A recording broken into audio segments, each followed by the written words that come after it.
Let's talk about the game of tug of war. If you have been to sports events, probably on your school sports day, this has been a commonly played game. It is just a game that composes of either two individuals or two teams that go and stand on either side of this rope. We have a referee in the middle of the rope, and these people are supposed to pull the rope. The two teams or the two individuals are supposed to pull this rope in opposite directions, and the winner takes the day. So all players on either side will pull the rope as hard as they can.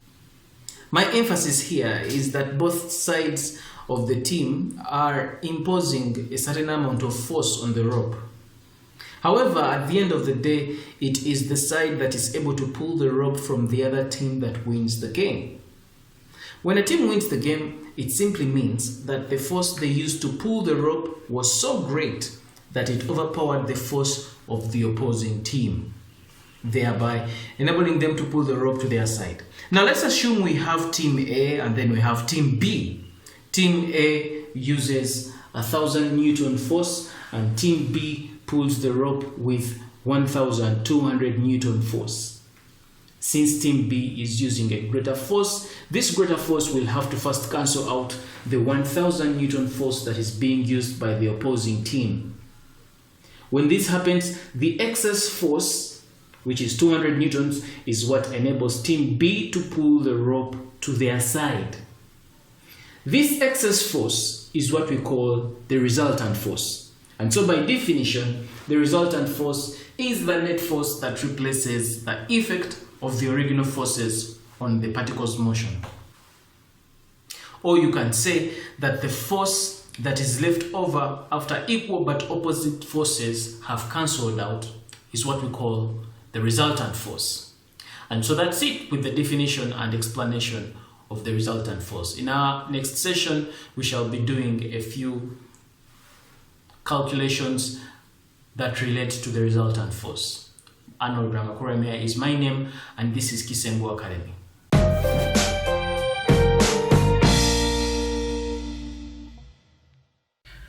So we just talked about what a resultant force is in our previous session, and in this session we're just going to look at a few elementary worked examples that illustrate how we find the resultant force. So we'll go straight away with the first question. We are presented with a body here. This is a body, and we're having two forces that are acting on it. Picture it like it's tug of war. We have two people on either side of this rope. This one is pulling this rope using 4 newtons, and this one is pulling the rope using 2 newtons. What is the resultant force? Of course, this is the force that is bigger. It means that the people on this side are going to pull that rope, and they'll win the game. But the question is, by what force will they pull that rope, since it's bigger? So it means that this 4 Newton force is supposed to first overpower that 2 newtons. In other words, this 4 Newton force is supposed to first cancel out with that 2 newtons. And the balance that remains is what we call the resultant force. So in this very specific example, it's going to be, to get that resultant force, we are going to get these 4 newtons, which is the bigger force, subtract the weaker one, the 2 newtons. We cancel out the 2 newtons, and then we remain with 2 newtons as our answer. And so that simply means that the resultant force of this body is 2 newtons. So to conclude with the answer, we shall say the resultant force is 2 newtons, and we're supposed to state the magnitude and the direction of that resultant force, depending on the circumstance. So in this case, it is 2 newtons in the right hand side direction. So that's what we write. So you can say it's towards the right hand side, or you can say it is 2 newtons towards the 4 Newton force direction. You know, it's all just English, as long as you're able to describe this direction the right way. Let's get into the next number. We have this body right here. It has 2 forces. It has the 4 newtons and 6 newtons, then the 5 Newton force, and we're being required to find the resultant force. Of course, these two forces are acting parallel to each other and on the same side, same direction. So the total force on this side is 6. So it's 4 plus 2 is 6. So it means that this body can still be reduced to this, that here is 4 plus 2 is 6 newtons, and right here is 5 newtons.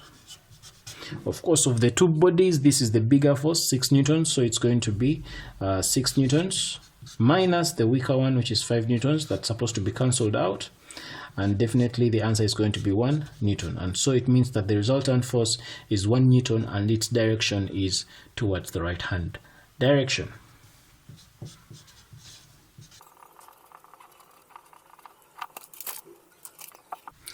We have some forces here that are slightly different. The ones that we've been doing have been in the same, XY plane. These ones are perpendicular to each other. They are not parallel to each other. They are perpendicular. We are having the 3 Newton force in that direction and the 4 Newton force downwards. So now when it comes to forces that are acting on a body, and these forces are such that they are perpendicular to each other, or they are meeting at 90 degrees, we are going to draw what we call a triangle of forces, and this triangle of forces is going to be coming exactly from the way these forces are moving. For example, here we have the 3 Newton force. So to draw this triangle of forces, we shall start with 3 Newton force, drawing it's in that direction, right? So that is the 3 Newton force right there, like that. So after the 3 Newton force, at the end of that arrow, we draw the next force, which is the 4 Newton force, and it's pointing downwards. So I shall come down here and draw that force that is pointing downwards, like that. And this is the 4 Newton force. So beginning from here, go there, then come here. It means that our resultant force will be acting in that direction right there. So we are required to find this resultant force. Now, since this is a triangle of forces and it is a right angle triangle, in order for us to find that resultant force, we are going to use what we call Pythagoras theorem. Of course, I assume that you know what I mean when I say Pythagoras theorem. So using Pythagoras theorem, we shall say that our resultant force R squared, is going to be equal to 3 squared plus 4 squared. And this definitely R squared is giving us 9 plus 16. So this is R is going to give us 9 plus 16 is 25. And of course the square root here is what we need. And our resultant force here will be 5 newtons. So it means the resultant force here is 5 newtons. After finding our resultant force as 5 newtons, we need to go ahead and find the direction of this resultant force. How do we find the direction of that resultant force? We find the direction of that resultant force from the angle the resultant force is inclined to, the x-axis. So we are going to find that angle right there. If you look at this triangle, to get that angle, we are going to use, trigonometrical identities, trigonometry. So katoa, we know that if we want to find that angle theta, it's going to be equal to, we can use tan. Tangent of that angle theta is going to be equal to opposite over adjacent. So it means to find that angle, we shall go ahead and say that the tangent of that angle theta is giving us the opposite, which is 4 newtons, divide that by the adjacent, which is 3. So we know that our value of theta there is definitely going to be the inverse of the tangent 4 over 3. And so our value of theta right there is going to become. So after finding the direction by finding that angle theta, then we can go ahead and conclude that the resultant force is going to be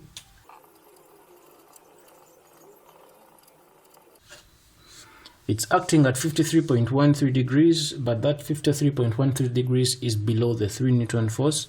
So we can go ahead and just check below the 3 Newton force, just like that. The other way you can choose to put it is that it is 53.13 degrees, and this theta is below the positive x-axis. This is the positive x-axis. We shall look at more of that kind of presentation in our upcoming sessions. So let's look at the final number. We have another one here, our final number here. So we are being required again to find the resultant force that is acting on this body. Looking at this body here, we have forces acting along the x-axis right there. We have forces acting along the y-axis right there. So what we do here is that we are going to first resolve forces in the x-axis, then afterwards resolve forces in the y-axis, and then we are going to come up with a new body that is going to enable us to find the actual resultant force acting on this body. So this is what we are going to do. First of all, let's look at forces acting along the x-axis. So I will draw that small arrow right there to show that we are resolving forces along the x-axis. Resolving forces along the x-axis, let me call them forces along the x-axis. So from here we can say that since they are parallel to each other, the forces, it's going to be 8 minus 5. 8 is the bigger force, so it's going to be 8 minus 5. All this is in newtons, and so we shall end up with 3 newtons. So along the x-axis we have positive 3 newtons right there. Then along the y-axis, let me use this arrow. That is along the y-axis, we have the 7 Newton force and the 3 Newton force. Of course, the 7 Newton force is greater than the 3 Newton force, and definitely this is going to become 7 Newtons. Let me call this forces along the y-axis. It's going to be 7 minus 3. And 7 minus 3 gives us 4 newtons. So after resolving our forces along the x-axis and along the y-axis, it means that our force diagram is going to change like this. So that's our body. I'm trying to redraw this. We said that along the x-axis, it's the 8 Newton force that was bigger. So if it was bigger, it means that this 3 newtons is acting towards the direction of the bigger force. So it means this 3 newtons is in the direction. Then along the y-axis, it's the 7 Newton force that was bigger than the 3 Newton force. So this 7 Newton force being bigger, it means that this 4 newtons is acting towards the bigger direction. So it means this resultant force of 4 newtons is acting downwards. And so you find that after resolving along the x and y, we are coming up with a structure that, you know, is similar, or yeah, it's actually similar to what we had done earlier, you know, after resolving. So after coming up with your body like this, then you can go ahead and resolve it. In other words, this looks exactly like this. So meaning that when you reach here, then you go ahead and resolve it like the way we did here, and then you end up getting your answer still as 5 newtons being the resultant force, and the direction of the resultant force, it will still be the same because we are coming up with the same diagram, so meaning it's going to give us the same answers. The forces that we have been resolving along this body are the kind of forces that are parallel to each other. In other words, if this body was being represented as a dot, this 8 newtons and these 5 newtons are, these two forces are parallel. These 3 newtons and these 7 newtons. You find that if this is the dot, the body being represented as a dot, the forces are parallel to each other. And this is just a matter of subtraction, and it's easy to resolve. Now, what if the forces are not exactly like this? What if the forces here are at an angle to the axis? Because, you know, this is the y-axis, this is the x-axis.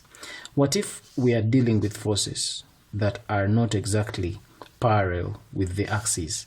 Forces that are having certain angles that are inclined to the x and y axis at certain angles. How do we resolve those ones?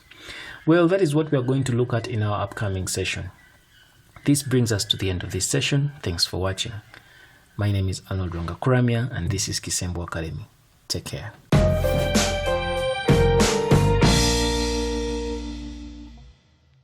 how to resolve forces, or call it resolution of forces. So now in this video, I'm going to introduce to you how we resolve forces, these kinds of forces that are not parallel to the axis. Now, if you look at this is a number, this is another number. If you look at these two, you'll realize that actually the numbers are the same. We're having 2 newtons here, 2 newtons here, 4 newtons here, and 4 newtons here. However, it is just the angles that are presented differently. We have here the angles being presented in this format, and here the angles between, the forces and the y-axis being represented like that. So the issue here is that I am trying to introduce to you how we resolve forces. I'll be introducing this from scratch. So in other words, this video or this introductory session into this is purely for people that are looking at this for the very first time. I'm going to explain this with the assumption that the person watching this does not have any background knowledge on how to resolve forces of this nature. And so I'm going to go through slowly, going through the basics, explaining them slowly. Then in our next session, as we are going to be doing some more worked examples on how we resolve these kinds of forces, that's when I'll be able to do it normally, like I am teaching somebody that has a lot of prior knowledge. However, even as I start this session, my assumption is that you are well conversant with Pythagoras theorem, and you are also well conversant with trigonometry. Trigonometry here, we're talking about sine, cos, and tan. The formulas behind that, the SOHCAHTOA acronym, you are well conversant with that. We are going to use it to help us find the components of these forces along the x-axis and along the y-axis. So again, I repeat, this session is for people that are looking at resolution of forces for the very first time.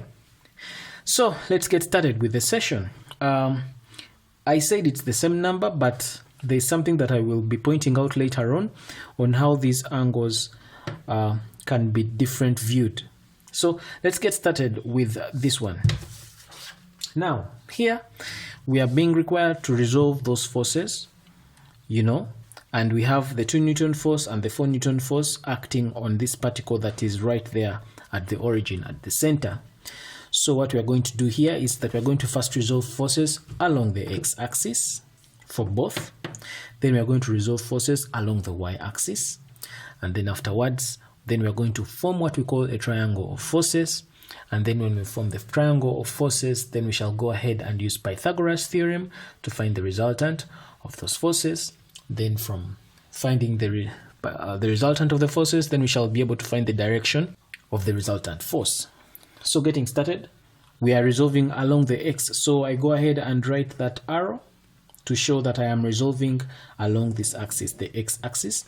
And I am calling the force that we shall eventually come out of there, we are calling it f of x, or f subscript x, to denote that we are resolving forces along the x-axis. So let's start with the 2 Newton force. 2 Newton force is pointing in that direction. This force is 30 degrees away from the positive x-axis, and we are required to resolve this force along the x-axis. So what we do here is that we are going to go ahead and draw this triangle. If you realize here we have a triangle here, like that, something like that. Just to avoid too much confusion here, let me draw the triangle here. This is the triangle I'm talking about. Now on this triangle, we have 30 degrees right there. We have the 2 Newton force right there. And now we are looking for the component of this force along the x-axis. In other words, we are looking at the component of this force along this. Let's call this M. We are looking for this, the component of the 2 Newton force along the x-axis. So in other words, we are trying to look for the value of M. If you look at this triangle, and so we are going to use SOHCAHTOA, or call it trigonometry, to find the value of M. So looking at this, we can use from SOHCAHTOA, we can go ahead and use cos of 30. So I'll come here and say the cosine of 30 is going to be equal to the adjacent, which is the m we are looking for, divide that by the hypotenuse, which is the 2 Newton force. When we make m the subject of the formula, we shall end up with our value of m as 2 times the cosine of 30. So that's 2 cosine of 30. Now this 2 cosine of 30 so happens to be the component of the 2 Newton force in the x direction. So it means, and if you look at it, this 2 cosine of 30 is on the positive side of this grid. Yeah, you know, this is like a grid. We have the positive x-axis, the negative x-axis. We have the positive y-axis and the negative y-axis. So this is on the positive x-axis, so meaning this is a positive number. So we have positive 2 cos theta from here. So we shall go ahead and say it's 2 cosine of 30. So we have resolved that force along the x-axis. So let's go ahead and resolve the 4 Newton force still along the x-axis. And if you look at the 4 Newton force along the x-axis, you see that this is pointing this way. Again, you realize that there is a triangle here that has been created. Let me draw the kind of triangle I'm talking about is this. Again, to avoid making this all stuffy, let me draw it on a separate sheet of paper. So I am extrapolating this and I am putting it here. This is our force, the 4 Newton force. And then we have here 60 degrees. Yep. And we want this, let me call it N. We want the component, the 4 Newton force, this 4 Newton force, we want the component of this force in this direction. So again, here we can say you can use cos, so we shall say cosine of 60 is going to be equal to adjacent, which is so happens to be n over 4. So making n the subject of the formula is going to give us n is going to be 4 times the cosine of 60. So n 4 cosine of 60 so happens to be the horizontal component of this 4 Newton force. But now if you look at this 4 cosine of 60 here, this is the 4 cosine of 60, and here this is the 2 cosine of 30. This is coming from here. So if you look at this, it is lying on the negative side of the x-axis. Since it's lying on the negative side of the x-axis, it means that this is a negative value. And so because it's a negative value, in our resolution here, as we are resolving along the x-axis here, we are going to say it is 2 cosine of 30 minus 4 cosine of 60. So from there, we can go ahead and punch this in our calculator and we get our answer. So we get our answer here as negative. So that is the force we are getting. This is in newtons, yeah. These are the forces we are getting after resolving along the x-axis. So let's go ahead and resolve these forces along the y-axis. Now, as we are resolving these forces along the y-axis, still I'll go ahead and say, put that arrow there to show that I'm resolving this along the y-axis, and then I'll say that these are forces I'm resolving along the y-axis. Again, we shall go to the 2 Newton force. Now for the 2 Newton force, we resolved this along the x-axis. Now we want to resolve this force along the y-axis. We need to find the component of this force along the y-axis. And from there, we already drew our triangle here, which in this case, for this it is this one here. And you realize that this line right here is parallel to that line, meaning that the component of this force in the y-axis, if we get this, it's the same as getting the component in the y-axis, since these two are parallel. So since they are parallel, so it means it's the same as getting this value here. Let's call it x, since this value of x is parallel to the y-axis. So again here, what trigonometrical identity are we going to use? We can use sine of 30. So I'll come here and say sine 30. Mark you, all this is just side work. Sine of 30 is going to be equal to opposite, which so happens to be x, over hypotenuse, which is 2. When we make x the subject of the formula, x becomes 2 times the sine of 30. So it means that as far as this is concerned, this is 2 sine 30, and remember this 2 sine 30 is in the positive part of the y-axis, so this value is positive. So we shall go ahead and say that this is positive 2 sine of 30. Then we go ahead with the 4 Newton force. So moving at the 4 Newton force, again, we're supposed to resolve this along the y-axis. Like I have been explaining earlier, we already drew this triangle, and that is the triangle we're having here, this here. So meaning this is parallel to that. So if we get this, it's parallel to the y-axis, so it's as good as getting the component of that force along the y-axis. And according to our diagram, it is this one. Let's call it Z. So we can still go ahead and use sine of 60. So we can say sine of 60 is going to be opposite, which is Z, over hypotenuse, which is 4. Making this Z the subject of the formula is going to give us Z is going to be equal to 4 times the sine of 60. So this Z, which happens to be the sine of 60, if you look at it, it is pointing upwards. It's on the positive side of the y-axis, so meaning that this is a positive value. So you will come and add it here. So that's why we shall come here and say this is plus 4 sine of 60.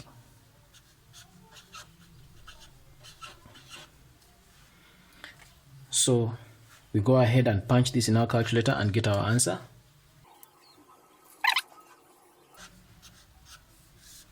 So our answer is a positive one. We end up with positive 4.464.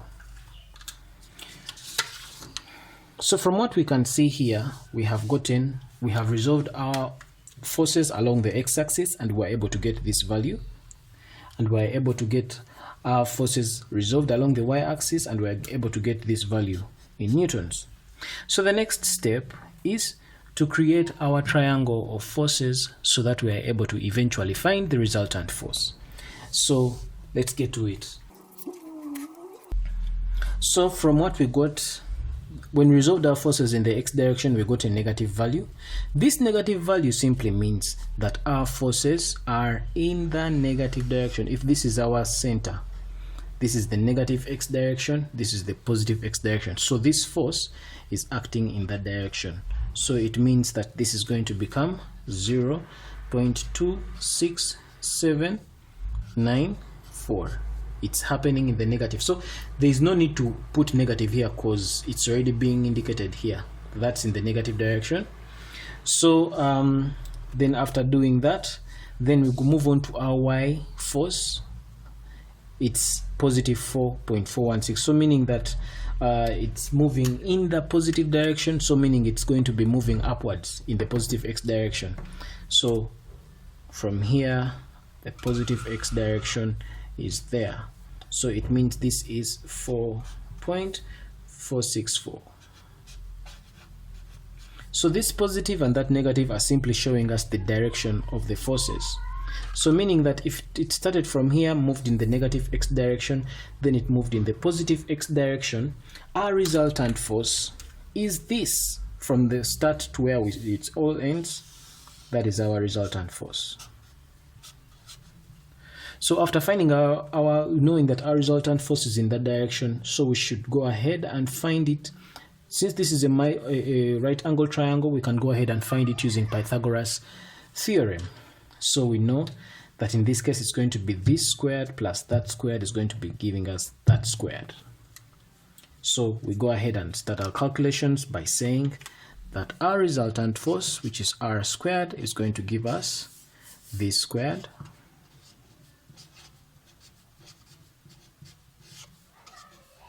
plus this squared.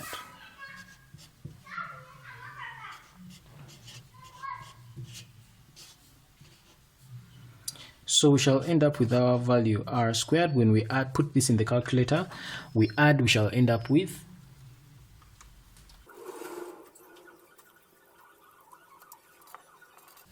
so when we find the square root on both sides, this goes with that, we shall end up with our resultant force as 4.472 newtons. So that becomes our resultant force right there. So we've gotten our resultant force as 4.472, and that's how we get it. So now we need to find the direction of our resultant force. So to find the direction of our resultant force, we are going to find this angle right here, because our resultant starts from here, so the angle, it's inclined to this side. That is the direction we are going to find. So to find this value of theta, we are going to use trigonometry. When we use trigonometry, we are able to find the value of theta, and that is the direction of our resultant force. So here we can use tan, since we have the opposite, we have the adjacent figure, we can use tan. So we shall go ahead and start our calculation by saying that the tangent of that angle theta is given by the opposite. The opposite value is this.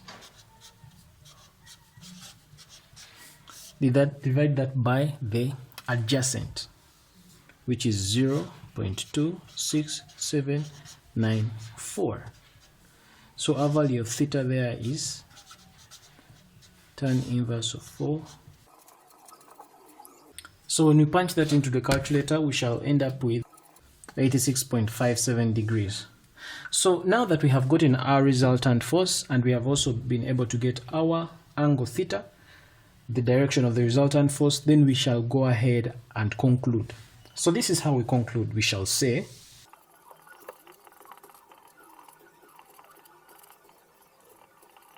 so that's how we conclude that the resultant force is this 4.472 newtons, and this 4.472 newtons is what we got earlier up there, and it is acting at 86.57. This is the 86.57 above the negative x-axis. As you can see here, this is the negative x-axis because of that arrow pointing that way, and the resultant is above that 86.57 above the negative x-axis. This is how we conclude the question. So now that is basically how we resolve forces in simple terms. Now let's look at this other variation.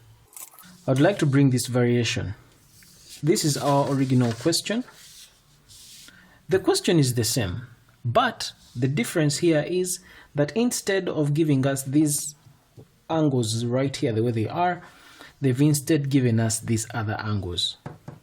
Not it's the same question, you'll end up getting the same answer, but the thing has been presented a different way.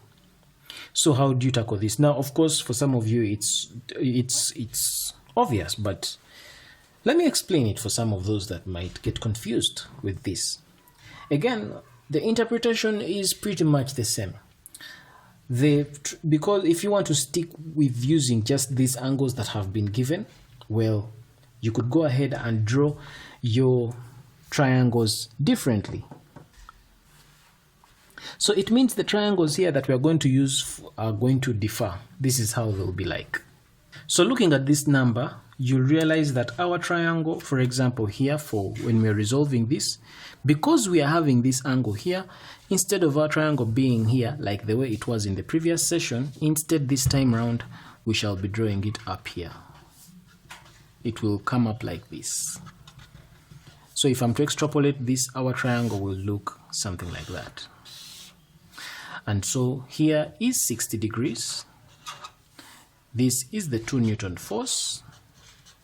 And now here, when we want to find, resolve this 2 Newton force along the x-axis, well, you realize that this line is parallel to that line. So meaning that if we find this using using trigonometry, it is the same as finding the component of this force along the x-axis. So meaning here, it will be this. Let's call it M. And then here, what shall we do? You will find that this is going to become 2. you can use sine here, so it becomes sine of 60. Remember, this is 90 degrees, so its sine of 60 is going to be our opposite angle, which is m, over hypotenuse, which is 2, and we should be able to get our value of m here as 2 sine of 60. So this is the resolution of this along the x-axis. So let's go ahead and do that. Let me call this f. We are resolving along the x-axis.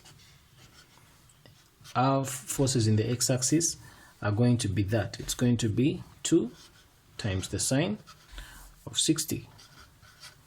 It's a positive value because it's in the positive direction here. So it means we are going to do the same even for the 4 Newton force. Because our 30 degrees is right there, so our triangle is in this region as opposed to before. So let me draw that separately as well.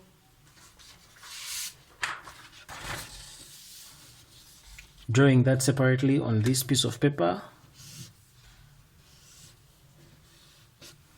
So this is 30 degrees. And that is our 4 Newton force. We are resolving this force along the x-axis, and this is parallel to that line, so it's as good as finding the component of that force using trigonometry. So here let's call this n, so this still is going to become sine. We shall use sine of 30, so we shall say sine of 30 is going to be the opposite, which is n, over hypotenuse, which is 4. And we shall end up with a value of n as 4 sine of 30. So when we end up with n giving us 4 sine of 30, we shall end up with, and this is in the negative direction. Remember, this 4 sine of 30 is in the negative direction. So it means that this component is in the negative direction. So this is going to become right here minus 4 sine of 30. Now, when you punch this in your calculator, are we still going to get the same answer? So when we punch this into the calculator, it's going to become negative 0.2679. This is what I wanted to show you. If you look at this, what I'm trying to show you here is when at the beginning when we were doing this number, we used these triangles the way they were, the way you see here, and this is what we came up with, the resolution for components in the x direction, and we came up with that answer. And then when we were presented with this right there, where our triangles shifted, they were not like this, but they shifted to up there like this. When we drew these triangles and we used our our trigonometry to find out, we ended up with this 2 sine of 30 minus 4 sine of 60. You realize that yes, we are coming up with the same answer, with the same value of the forces in the x direction, but the working is different. Here is 2 sine 60, here it is 2 cosine of 30. Here it is minus 4 sine 30, here it is minus 4 cosine of 60. So the workings are different, but they are leading to the same answer. So in other words, it doesn't matter whether you draw your triangle down there or you draw a triangle up there. Looking at how I've explained it, if you interpret it correctly, knowing how your right angle triangle plays out with the trigonometrical identities, you should always be able to arrive at the same answer. I'll be illustrating more of this in our upcoming sessions. Now there's another way of presenting this working. Let me show you. If you find it convenient, you can actually just first do this. First resolve along the x, get it independently, or resolve along the y, get it independently. Or you can resolve the forces one by one. You can go ahead and say that to resolve the force along the x and the force along the y, you put that in more of a columnar form, is going to be given by, so you look at item by item or force by force, plus that. Now we have two forces here. For example, for this,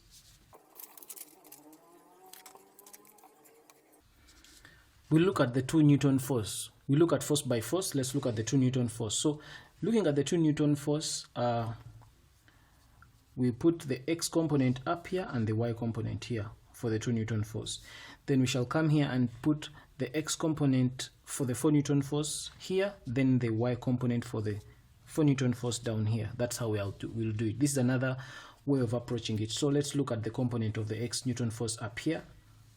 I can simply come here and simply say that along the x-axis, the component of the 2 Newton force is what we got here as 2 cosine of 30. So I'll come here and say 2 cosine of 30.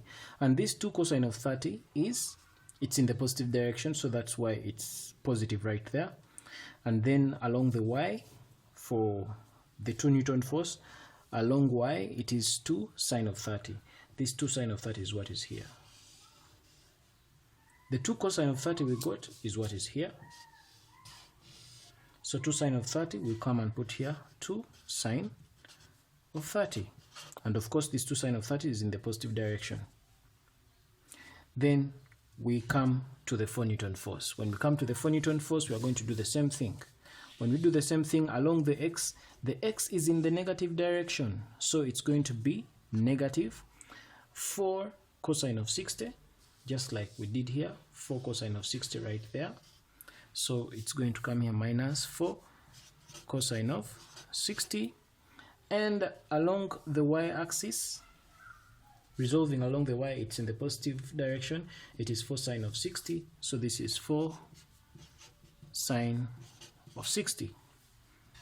Then the rest is just a mere punching in of calculators. So it becomes 2 cosine of 30. This becomes 1.7320. 2 sine of 30 is 1 plus negative 4 cosine of 60 is negative 2. Then 4 sine of 60, we have 3.464. So we add the 2, this plus that. This becomes negative 0.268. And this becomes 4.4641. We added these top together, we added these ones alone to end up with that. So in other words, here our resolution in the x direction is this, our resolution in the y direction is that. So from this is x, this is y. You realize that these numbers are familiar to what we got earlier. This is 0.268, which is that, just rounded off. Then this is 4.464, which is the same as this. So in other words, this is the x resolution, and this is the y component. The x component, the y component. Then after getting the 2, then you proceed like we have done before by drawing a triangle of forces. So that's the triangle of forces you draw. I mean, the triangle of forces 0.2, it's in the negative direction, just like there we did. This is negative 0.268, which is this one. Then positive 4.4, that, which is that. Then you go ahead and find the resultant like we did here, which is that. Then you can go ahead and find the value of theta, or the direction of the resultant force, which we already calculated earlier as this, and then you end up with your answer. In our coming session, we shall be doing another worked example like this video. If you like it, please remember to share this with your friends. Check out other lectures on the channel. My name is Arnold Rangakuramia, and this is Kisembo Academy. Take care.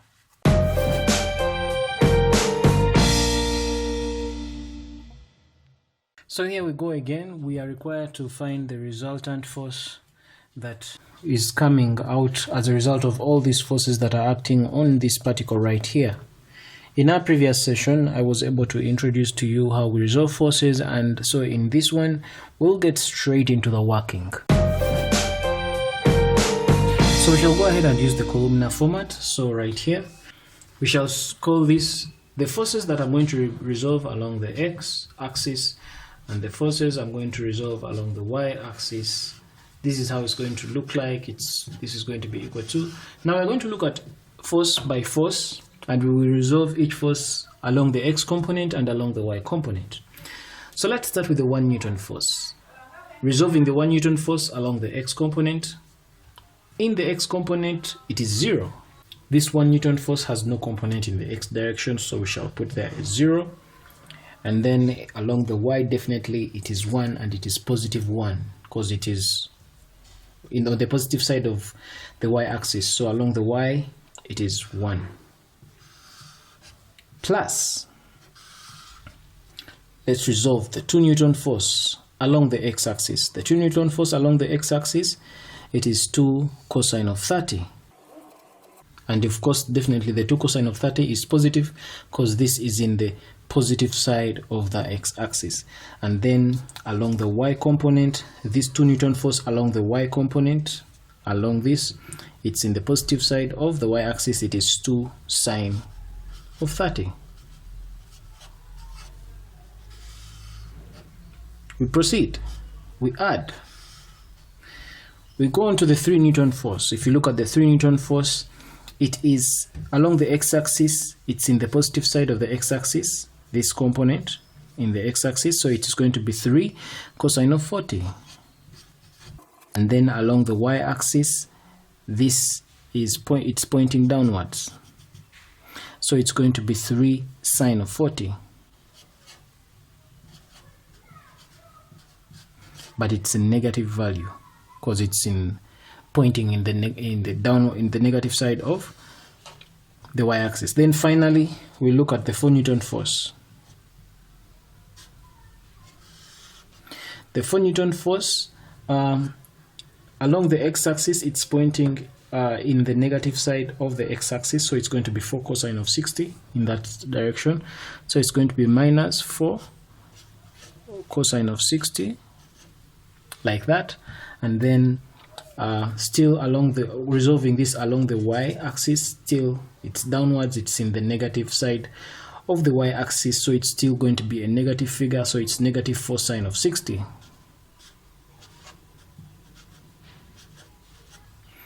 Now, if you're looking at this video for the very first time and you're wondering how I'm coming up with the cos, sine, you're still being mixed up with how do you know when to do cos, how do you know when to call it sine. I explained those things in detail in our previous session.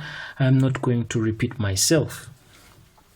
If you're still confused at that level, please watch the previous session. Link to that is in the video description.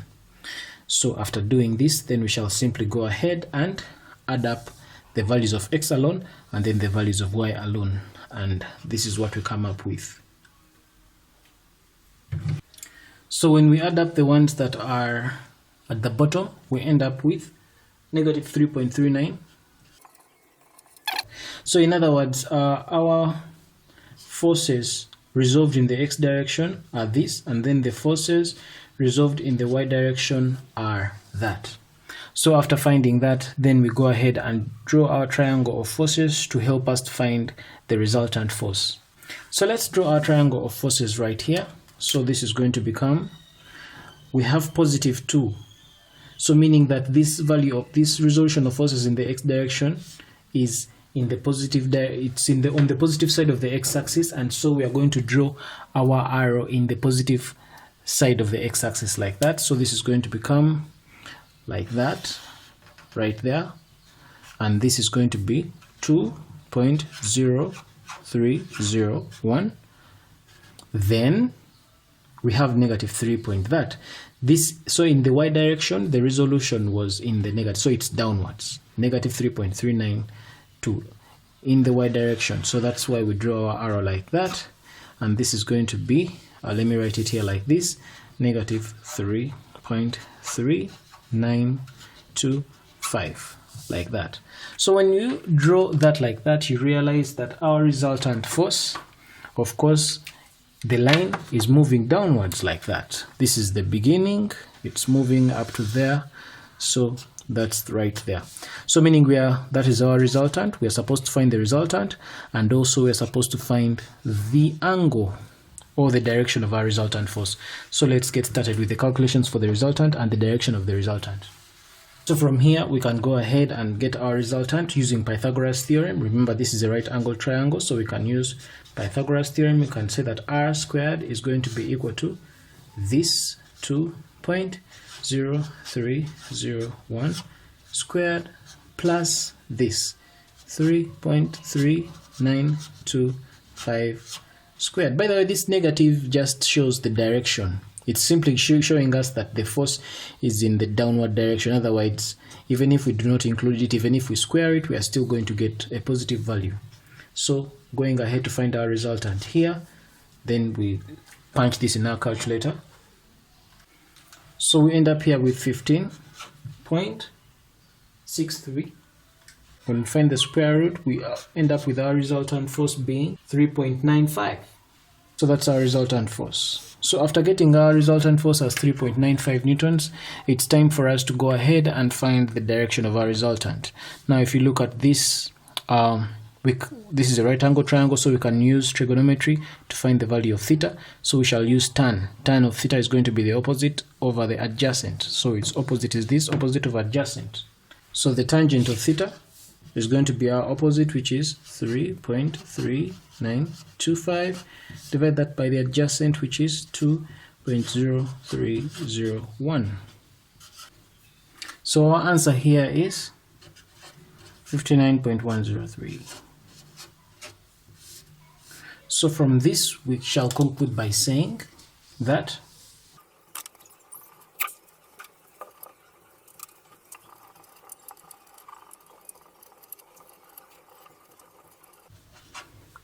so that's how we conclude that it is 3.95, that's the resultant force, and this resultant force is acting at 59.103, which is what we got here, below the positive x-axis.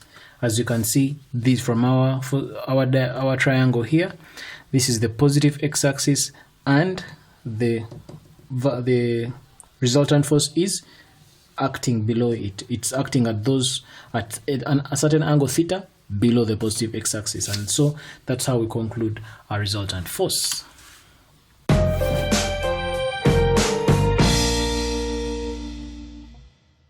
So we have another worked example on resolving forces. We are having these three forces. We have 4 Newton force, the 6 Newton force, and this 2.83 Newton force.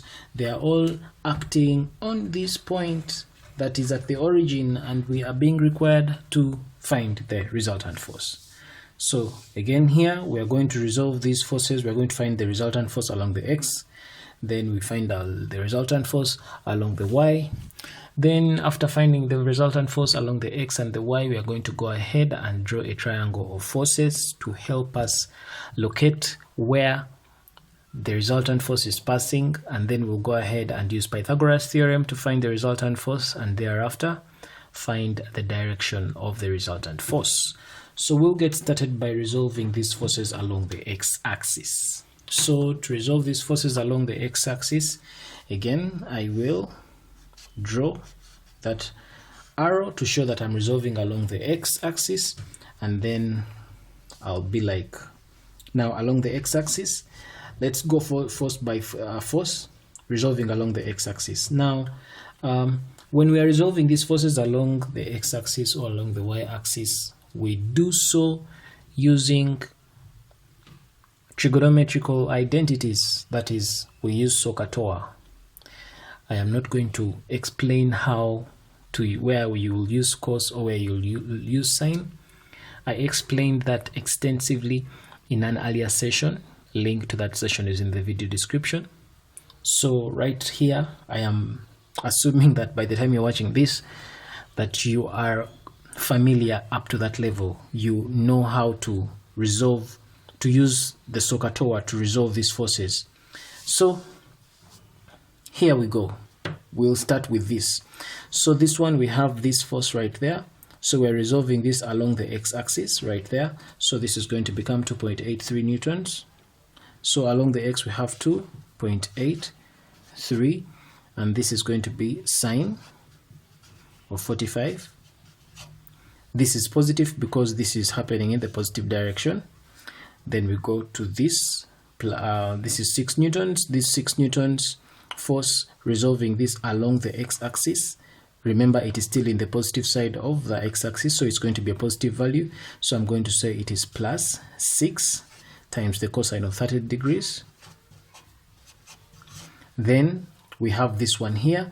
It is on the negative side of the x-axis, so it means it's going to be minus resolving this. It is going to be 4 cosine of 30, so it's minus 4. 4 cosine of 60, so it's minus 4 cosine of 60. So in other words, this computing this is going to give us the resultant force, the component of the forces along the x-axis. Again, how I use sine, cos, and cos, I explained those details extensively in the video earlier. Link to that is in the video description. So here we shall get 5.1972. So now that we have we've gotten the component of all the forces in the x-axis, let's go and find the component of all the forces in the y-axis. Again, I'll use that arrow to show that now what we are calculating here is the component of all the forces in the y-axis, and we shall go force by force. Let's begin with this one. This is 2.83.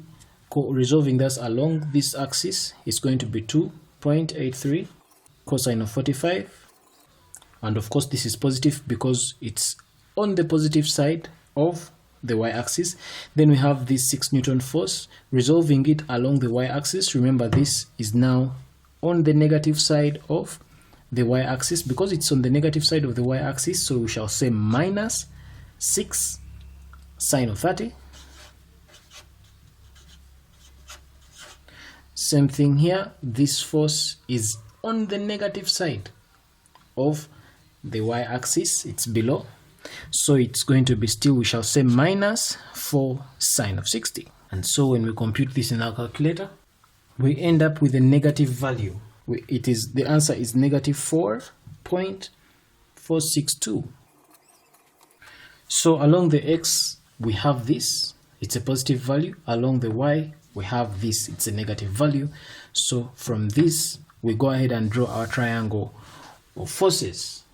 So from our triangle of forces, we are guided that the x value is a positive value, so we know that this is going to start from here and we move in the positive direction of the x-axis. And when we move in the positive direction, it is 5.1. We've moved in the positive direction of the x-axis like that, and then the y is negative 4, so meaning that from here we move downwards, not upwards, downwards, since it is negative, so it is negative 4. Remember, these signs are just giving us the direction of the forces. This is the magnitude of the force, the sign gives us the direction of the force. Otherwise, these are forces and they are in newtons, so this is 4.4629. Force is acting in that direction, downwards. So after getting that like that, then it means our resultant force runs from here, from beginning to where the forces end. So this is the resultant force that we are mandated to find. After finding the resultant force, we need to find the direction of the resultant force by finding that angle theta. So what we are going to do here, we are going to find the resultant force using Pythagoras theorem. Then afterwards we shall find the direction of the resultant force using trigonometry. So let's go ahead and find our value of r, the resultant force. So to find the resultant force, we shall say r squared using Pythagoras theorem is going to give us this squared, which so happens to be 5.1972 squared plus this squared, 4.4629 squared. And from here we shall end up with our resultant force as 6.85 newtons, like that. Then we go ahead and find the direction of the resultant using, since this is a right angle triangle right here, we can go ahead and use the tan of that angle. So we know that the tangent of that angle is given by opposite, which is 4.4629, divide that by the adjacent, which is 5.1972. And so from there we can go ahead and find,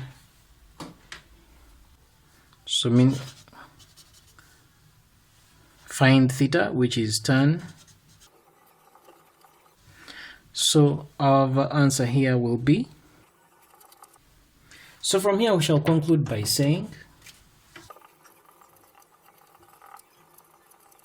now this 40.653 degrees, this resultant force is acting at that angle. It's below the positive x-axis. Like this video if you like it. Don't forget to subscribe. Check out other physics tutorials on the channel. My name is Arnold Rangakuramia, and this is Kisembo Academy. Take care.